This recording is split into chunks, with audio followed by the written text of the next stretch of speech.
मेरा नाम आलिया है। मेरी उम्र अब 19 साल है, लेकिन इस उम्र तक पहुंचते-पहुंचते मैंने जो कुछ देखा, झेला और सहा, शायद ही किसी लड़की को सहना पड़े। मेरा बाप नशा करता था, लेकिन मेरे पापा वह शराब में डूबे रहते। हर दिन उनके गुस्से, गालियों और हाथों की मार का शिकार सिर्फ माँ बनती थी। मेरी माँ गरीबी से तंग आ चुकी थी। मैं उस समय 12 साल की थी। मिट्टी की दीवारों वाला पुराना घर था हमारा। तब मेरी जिंदगी बस स्कूल, माँ और कभी-कभी पापा के गुस्से के इर्द-गिर्द ही घूमती थी। मेरी माँ बहुत मेहनती थी। मैं सुबह से लेकर शाम तक दूसरों के घर में झाड़ू, पोछा, बर्तन मांजकर घर चलाती थी। माँ, थोड़ी चाय ही दो ना, पापा गए हैं बाजार। माँ थकी हारी मुस्कुराकर बोली, थोड़ी देर रुक जाओ बिटिया, अभी बना देती हूँ। मगर शाम होते होते घर में गहरी खामोशी हो जाती। पापा शराब के नशे में घर आते थे। उनकी आवाज में गुस्सा भरा रहता।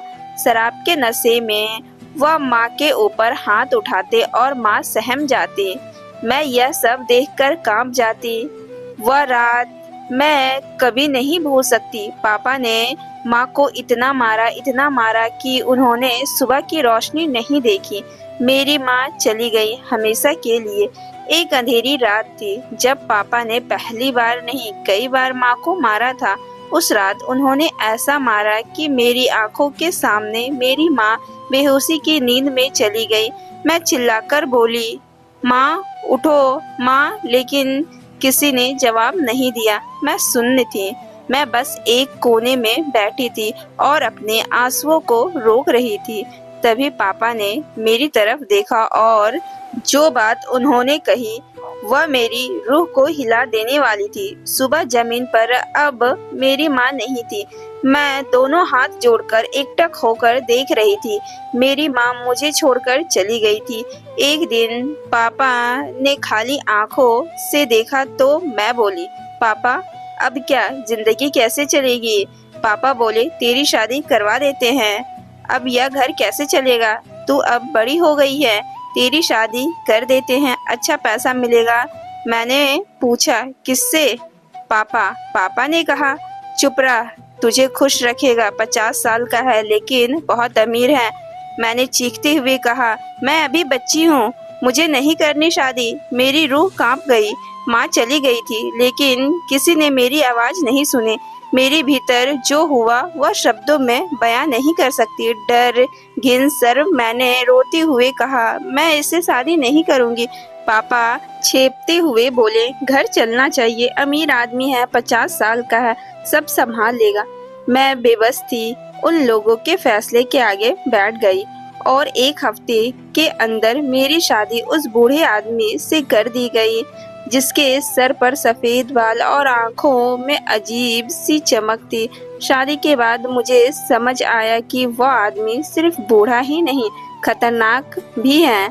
हवेली में मैं अकेली ही थी। पति की आंखों में ठंडी चमक थी। खाना अजीब तरह का रहता था, जिसमें जहर जैसी गंध, जिसे चखा भी नहीं जा सकता। मैं कांपते हुए बोली, ये क्या है? स्वाद ही नहीं है। वह मुझे अजीब अजीब खाना खिलाता, जिसकी गंध से ही मुझे उल्टी आने लगती।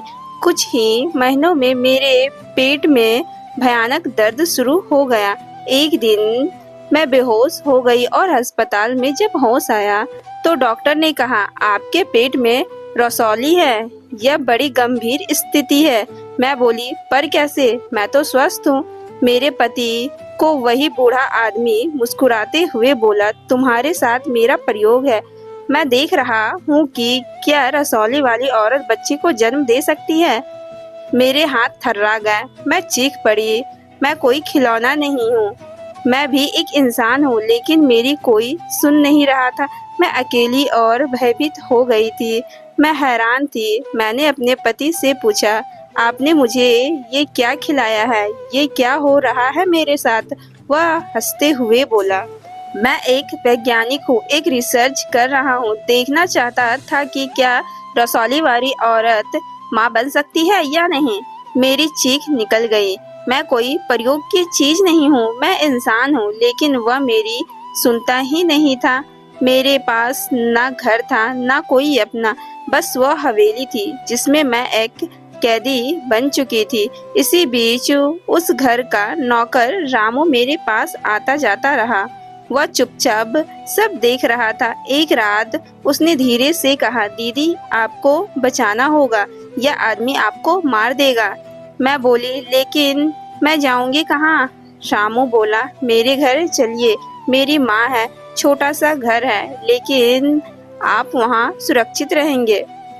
मैंने कुछ देर सोचा, लेकिन फिर हाँ कह दी। उसी रात रामू मुझे वहाँ से भगा ले गया। उसके घर जाकर मैंने पहली बार चैन की सांस ली। वहाँ मुझे कोई मारने वाला नहीं था, कोई अजीब खाना नहीं, बस एक सुकून था। धीरे धीरे मैंने खुद को संभाला। रामू ने मुझे पढ़ाई करने के लिए कहा, लेकिन मैंने कहा मैं अब कुछ कमाना चाहती हूँ, कुछ करना है खुद के लिए। मेरी बात सुनकर रामू बोला, तो चलो समोसे का ठेला लगाते हैं, मैं बनाऊंगा, आप बेचना। मैंने बोला, ठीक है। फिर हमने मिलकर काम शुरू किया। सुबह सुबह उठकर समोसे बनाते, मैं स्टॉल लगाती, लोग आते और धीरे धीरे हमारा काम चलने लगा। मुझे फिर से जीने की उम्मीद मिल रही थी। समय बीतता गया। जब मैं 20 साल की हुई तो एक दिन रामू को देखते हुए दिल से आवाज आई। मैं रामू से बोली, मुझे तुमसे कुछ कहना है। रामू बोला, हाँ दीदी बोलिए, क्या बात करनी है आपको? मैं बोली, अब मुझे दीदी मत कहो, मैं अब बच्ची नहीं रही। मैंने तुम्हारे साथ जीना सीखा, तुम्हारे साथ मुस्कुराना सीखा। क्या तुम मुझसे शादी करोगे? रामू कुछ देर चुप रहा, फिर उसकी आंखें भर आई और बोला, आलिया जब भी चाहो मैं तुम्हारा साथ दूंगा। शादी तो बस एक रस्म है, पर मैं तो कब से तुम्हारा हो चुका हूँ। आज मैं खुश हूँ। अब मैं सिर्फ एक पीड़िता नहीं, एक योद्धा हूँ। मैंने अत्याचार सहा, दर्द सहा, लेकिन हार नहीं मानी। मेरी जिंदगी की किताब में कई काले पन्ने हैं, लेकिन मैं अब खुद अपने पन्ने लिख रही हूँ। दोस्तों, अब आप यह बताइए कि क्या मैं रामू का हाथ थामकर गलत कर रही हूँ या सही? कमेंट करके जरूर बताइए। तो दोस्तों, यदि आज की कहानी, उम्मीद करती हूँ आपको यह कहानी पसंद आई होगी।